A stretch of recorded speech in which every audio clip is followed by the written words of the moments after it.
Fernanda Torres ganhou o Globo de Ouro. Fernanda Torres. Fernanda Torres. Ó, vocês aí, gritem, puxa o grito comigo. Fernanda Torres. Fernanda Torres. Gente, é o seguinte. Eu fiquei muito feliz. Eu confesso pra vocês que eu fiquei emocionado com essa vitória da Fernanda Torres. Mas não é segredo pra ninguém que ela vem de uma família, já que através da mãe dela, né, que tem uma história gigante no cinema brasileiro. É claro que essa vitória de um Globo de Ouro é uma vitória dela, Fernanda, né, mas não deixe de pensar que é uma vitória também do cinema brasileiro, sabe? Vamos brindar aqui, ó. Brindar uma água aqui. A Fernanda. Água com gelo aqui. Vejam, gente. Pra quem me acompanha aqui há mais tempo, na verdade, pra quem tava me acompanhando desde que eu criei esse projeto aqui da Cinemateca Histórica, já faz anos. Claro que pouca gente tá aqui até hoje ainda, mas ainda tem alguns.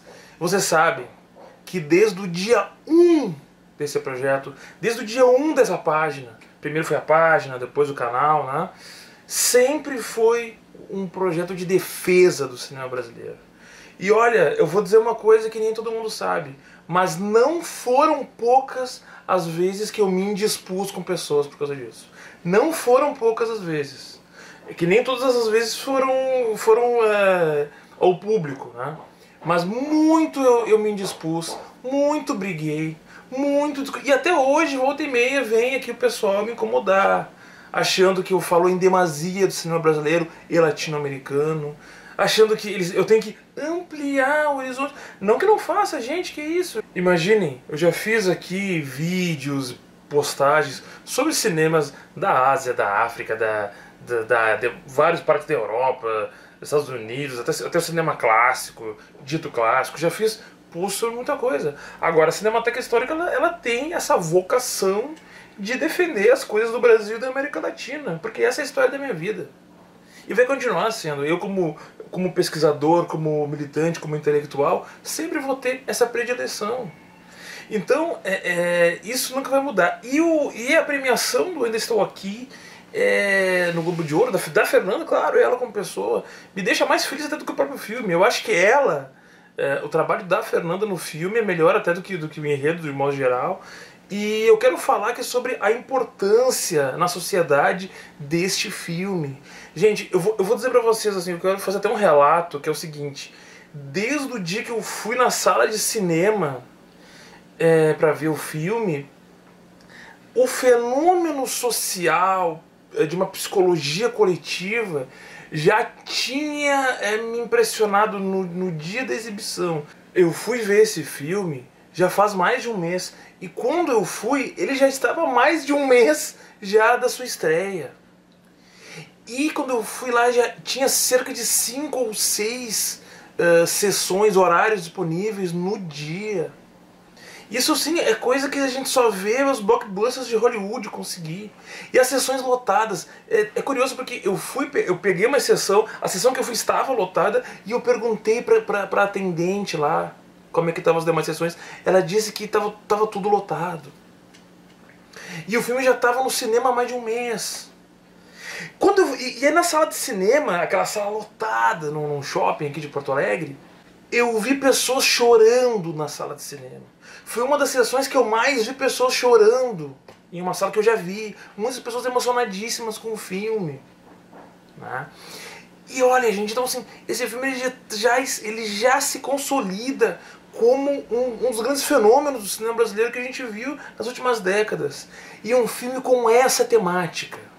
Um filme com essa temática se consagrar, eu digo assim que é para deixar pessoas assim que estão nessa luta há tanto tempo pela história do Brasil, pela memória, luta por dignidade do nosso povo, né, para apurar os crimes bárbaros dessa ditadura militar, para deixar todos nós de alma lavada, nós.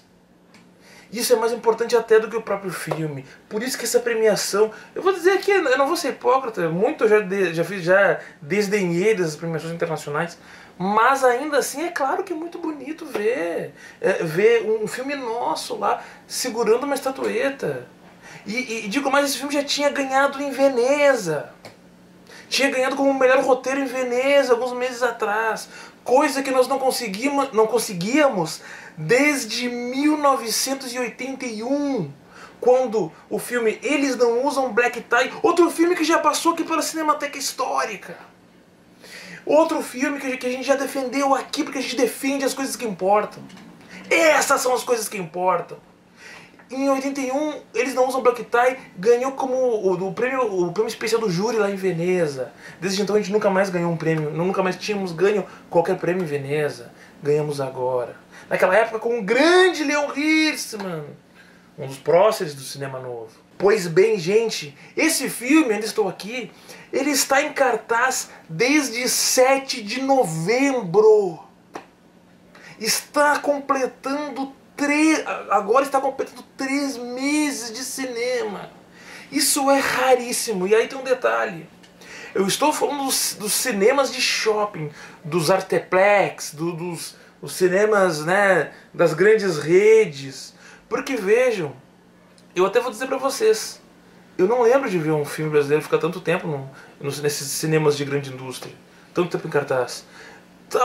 O Tropa de Elite 2, o 2, o 1 não, o 2 ficou por aí, mas eu não vou lembrar exatamente o tempo. Porque vejam, a gente vê filmes brasileiros, muito poucos, ficar muito tempo assim nos cinemas que a gente chama de independentes, né? Os cinemas alternativos, cinemas de calçada, como aqui em Porto Alegre, por exemplo. O Marte 1 ficou muitos meses na sala de cultura, na Casa de Cultura Mário Quintana. Bacurau ficou muitos meses no Cine Bancários. Cinemas esses importantíssimos, aproximam cada vez mais o público das obras brasileiras. Claro, não há dúvida. Mas manter um filme nessa estrutura alternativa é uma coisa, manter na estrutura de shopping é outra. Porque no shopping a pressão dos grandes distribuidores, dos tubarões de Hollywood é muito grande para botar só os filmes deles. Eles chegam a fazer contratos com a sala de exibição. Ah, tu quer passar filme meu, então tu vai passar quase que só filme meu. Eles vendem por pacote. E aí o exibidor não tem nem escolha. Então, manter um filme em muito tempo nos cinemas de shopping é difícil. Esse filme, Ainda Estou Aqui, está há 3 meses.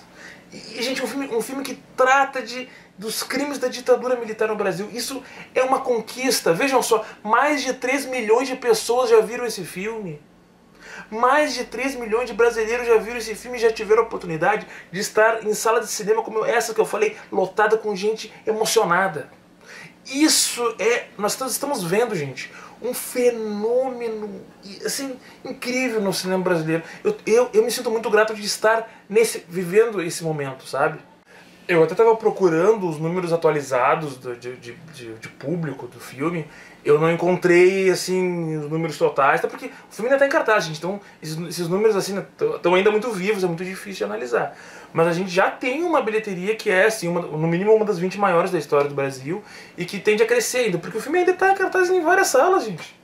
E depois disso talvez passe nos cinemas alternativos, não sei como é que vai ser, porque como é uma produção da Globoplay, primeira produção original da Globoplay, eu não sei se eles vão liberar para os cinemas alternativos, porque aí eles vão dar prioridade para o streaming próprio deles, não sei como é que vai ser. Mas se eles forem inteligentes, gente, óbvio que são, né, uma empresa grande e tal, né, eles podem manter nas outras salas, nas salas independentes e mesmo assim mandar pro streaming e vai só ampliar esses números, entendeu? Agora, é muito importante a gente ter em conta que, gente, que oportunidade fantástica nós estamos tendo de conversar com as pessoas sobre ditadura, sobre esses crimes que aconteceram.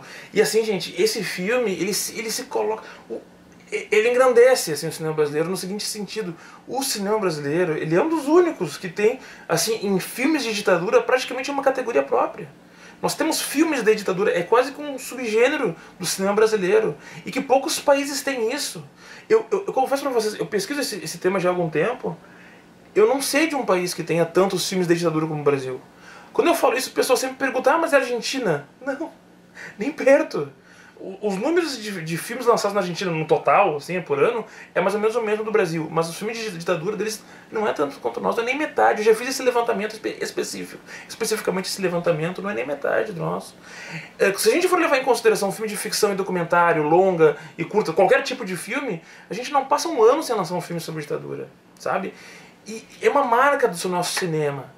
Inclusive a gente já chegou no Oscar com um filme sobre a ditadura, que é o La Marca, lá em 94. Inclusive um ótimo filme, adoro, do Sérgio Rezende. Eu vou dizer pra vocês, assim, que com relação ao filme, especificamente o filme, eu acho, assim, que é um filme que tem um primor técnico, assim, uma direção muito boa, direção de arte, uma fotografia magnífica, e a mise-en-scène, né, os atores estão muito bem. Fernanda Torres, não precisa nem falar, né? Perfeita, ganhou aí. Pô. Fernanda Torres que já estreou grandes filmes, é uma atriz que sou eu pra falar dela? Quem sou eu? Eu não posso analisar a Fernanda Torres, porra, quem sou eu? Que um chinelão, entendeu? Selton Mello, grande ator, enfim, o elenco é muito bom, né? Eu vou confessar a vocês que eu não adoro esse filme, eu gostei de ver, né? Eu vou até colocar alguns pontos aqui, porque eu acho assim, ó, eu vou começar com eu vou falar um pouquinho do filme, tá? Esse vídeo aqui não é um vídeo de análise do filme, mas eu quero falar algumas coisinhas. Eu acho assim que o filme tem ele cria uma ambiência, ele cria uma atmosfera diegética que transporta quem está vendo o filme para aquele ambiente. Esse é o grande mérito. E é muito em função até da sonoridade, da trilha, os sons de ambiência colocados ali junto com uma fotografia que ela em momentos escurece, depois clareia, os enquadramentos, a gente vê, a gente consegue entrar na visão dos personagens. Então a gente consegue entender como que aquela família, que é a família do Rubens Paiva, que foi desaparecido pela ditadura militar, e a luta da Eunice Paiva, a esposa dele, por buscar a verdade sobre o que aconteceu com ele, verdade que até hoje não está totalmente explicada, né? Mas a gente consegue entender o pavor deles. Então o filme tem esse grande mérito de realmente conseguir passar o que a família sofreu. Então a gente vê o filme, toda aquela sequência de cenas onde os militares estão cercando a casa dela, porque ficam vigiando ela para ver se ele não vai voltar. Inclusive chegam a vigiar de dentro da casa. Aquilo ali passa para quem está vendo esse pavor, que é uma das características da ditadura militar, que é o terror de Estado. Esse terror de Estado, ele foi muito bem estetizado nesse filme. E, ao ser muito bem estetizado, teve essa interpretação magistral do elenco. Então, esse é o grande que é o pulo do filme. O filme consegue pegar a gente nisso. Esse é o grande tema. Onde eu não sou tão favorável ao filme é o seguinte: eu acho que ele é um filme que, assim como a maioria dos filmes de ditadura, que eu acabei de enaltecer, mas eu vou criticar um pouco, que é o seguinte: os filmes de ditadura no Brasil, eles têm um péssimo hábito, não só no Brasil, em qualquer lugar, os da Argentina também, os países, nossos vizinhos aqui todos, têm esse péssimo hábito, que é o de não entrar nos meandros do significado político, social, econômico das nossas ditaduras. De mostrar quem eram os grandes financiadores, por que fizeram. Essa coisa de entrar um pouco no pavor do anticomunismo, que isso é mostrado em quase tudo que é filme, não dá conta da gente entender esse momento, aquele momento histórico. De entender o que foi de fato o avanço dessa burguesia estadunidense e da burguesia local contra as nossas economias, fazendo um espólio do nosso tecido social econômico. Né? E inclusive de mostrar esse significado simbólico, de mostrar esse conteúdo social crítico, inclusive de uma esquerda, de parte dessa esquerda que lutou contra esse regime, querendo mudá-lo, transformá-lo.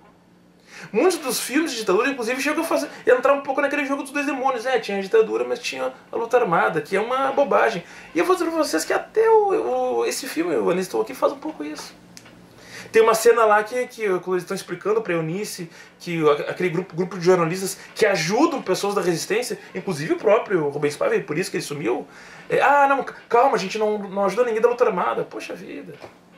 Como se fosse um grande pecado. Pessoas que estão arriscando a vida para combater a ditadura nesse país. Né? E isso nem é bem verdade que ele não queria ajudar. Porque assim, ele entregava a correspondência do pessoal que ia pro Chile. O pessoal que se exilava, os brasileiros que se exilavam no Chile naquele momento, eram o pessoal da luta armada. Sabe? Então isso, e também um pouco o papel do Rubens Paiva, que assim, tem um nome que a gente tem que enaltecer, tem que lembrar, né? Mas lá no final do filme, não vou contar, não vou dar spoiler, ele foi colocado ali como se fosse uma das grandes lideranças da história da luta contra a ditadura e tal, e que ele tem, assim gente, calma, ele tem toda a importância. Lá no final ele colocado ele, Vladimir Herzog, Stuart Angel, gente, tá, todos eles têm toda a sua importância. Mas o Lamarca e o Marighella, sabe, Márcio Moreira Alves, goste ou não, o cara que foi caçado e por causa dele que teve o AI-5, então a gente tem que ter um pouco assim, uma consciência crítica um pouco mais alongada e profunda pra gente entender. Eu tô falando só de alguns, aqui tem vários outros, né? Vários outros e outras, né? Mas tem um pouco esses elementos que eram midiáticos, assim, até muito por serem da classe média alta, e que ganham um destaque maior. Né? Eu não estou com isso aqui querendo revitimizar a família Paiva, né? O próprio Marcelo Rubens Paiva, que escreveu o livro que deu origem ao filme, que é uma grande figura, não me entendam mal de maneira nenhuma, estou do lado de todos eles, né? Mas essa é a parte que eu não sou tão empolgado com o filme. Então, esse filme eu diria assim, eu vou pegar dois lados, um lado técnico, que é impecável, e um lado da simbologia política, que eu acho que falta uma coisinha ali. Tá, então, mais ou menos isso que eu acho desse filme. E é claro, assim, não posso deixar de tocar, né? O Walter Moreira Salles, diretor do filme, que é um dos homens mais ricos do Brasil, a família dele é uma das famílias mais ricas do Brasil, e é uma das famílias que diretamente mais se beneficiou com a ditadura militar no Brasil. Bom, mas ele não tem culpa, digamos, ele, Moreira Salles, uma criança, eu prefiro que ele use o dinheiro dele de banqueiro, ele é banqueiro, tá? Ele é um dos acionistas do Itaú, o maior banco privado do Brasil. Bom, eu prefiro que ele use o dinheiro dele para fazer filme, para denunciar a ditadura, do que o que faz a maior parte das pessoas da classe social dele, que é financiar Bolsonaro. Então, eu vou livrar ele. Eu tô dizendo isso porque no meio onde eu convivo, ele volta e meia é crucificado, tá? Eu até vou defender ele um pouquinho, só um pouquinho, tá? Aqui, né? Ele faz filmes com conteúdo crítico aí. E essas questões que eu falei que pra mim faltam um pouquinho ali, de entrar um pouco mais nessa simbologia política, bom, os diretores que não são da classe social dele não fazem. Eu vou esperar que ele faça? Não, aí não, né? Mas hoje sim, eu considero que o dia de hoje, para nós que defendemos o cinema brasileiro, a cultura nacional, defendemos a soberania desse país, soberania popular, e que defendemos sim que se apure cada vez mais os crimes dessa ditadura nojenta e asquerosa que tivemos no Brasil, hoje é um grande dia para nós. Nós temos que comemorar sim. E de novo, obrigado Fernanda Torres, obrigado Fernanda Montenegro também, mãe dela, tudo que fez pelo Brasil, tá certo? E vou terminar aqui pedindo pra vocês curtir esse vídeo, se inscrever. A gente se fala. A luta continua.